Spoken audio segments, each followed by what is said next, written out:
Chapter 28, Ephraim's Covenant with Death. Some teachings in Isaiah can lead to misunderstanding if they're not handled with wisdom, as they constitute some of the greater meat in Christ's gospel.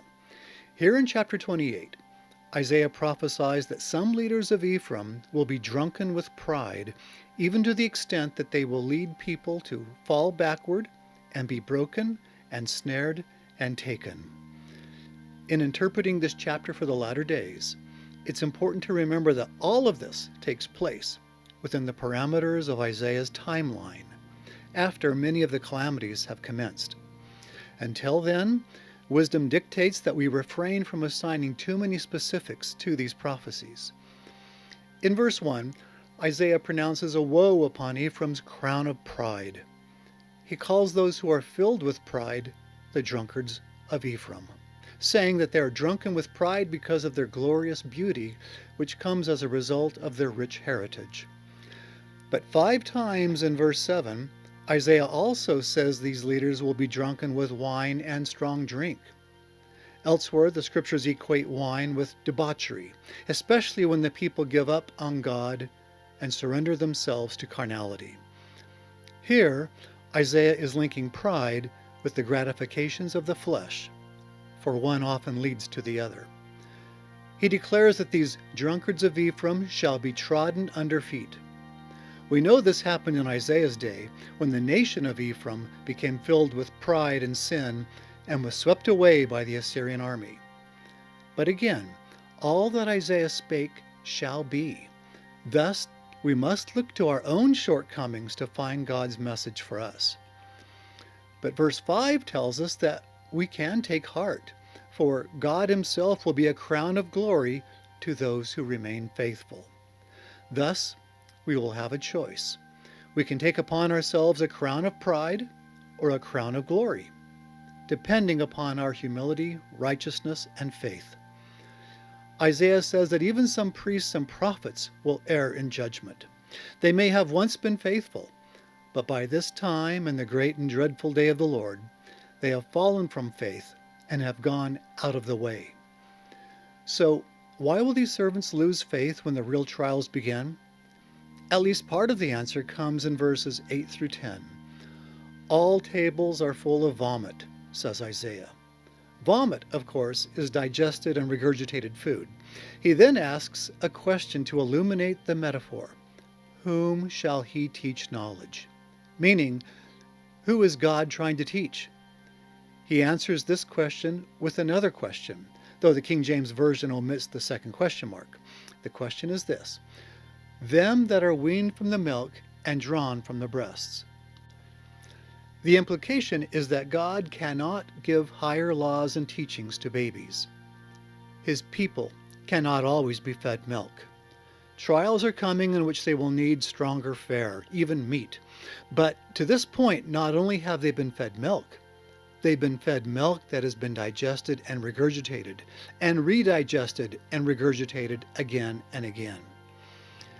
As the Lord tells us elsewhere, his people will need meat in due season. To further this metaphor of regurgitated milk, Isaiah quotes a child's rhyme. Kavlakov, kavlakov, kavlakov, kavlakov, shirzam, shirzam, which means, for it is precept upon precept, precept upon precept, rule upon rule, rule upon rule, here a little, there a little. Although the Lord uses this couplet in a positive way at other times, here he's using it ironically, saying that his people cannot always be given milk. They need meat in due season. But because these leaders will not offer the meat, God will teach them in a new way. He will teach them by incomprehensible speech and a strange tongue. This is a reference to the Assyrian invasion, which happened anciently and will happen again.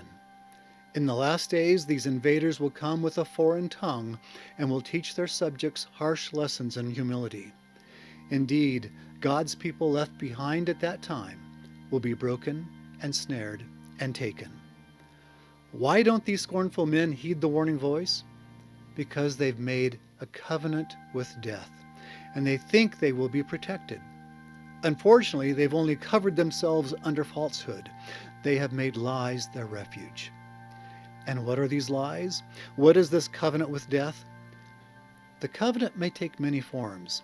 Isaiah warns his people against making agreements with Egypt, for in that day Egypt will break its promises.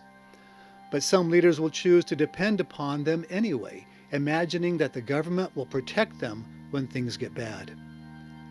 But they'll learn differently when the overflowing scourge shall pass through, meaning when the Assyrian army will overflow its banks and invade the land.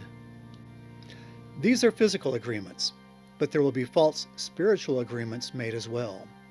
The people of Sodom and Gomorrah made spiritual agreements with death, and as a result, they were destroyed by fire from heaven.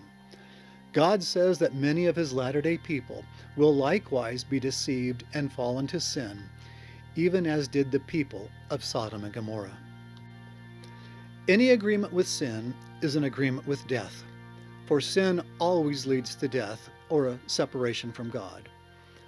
Will some leaders in that day be tempted to make subtle or tacit agreements with sin, hoping to be spared their adversary's rage?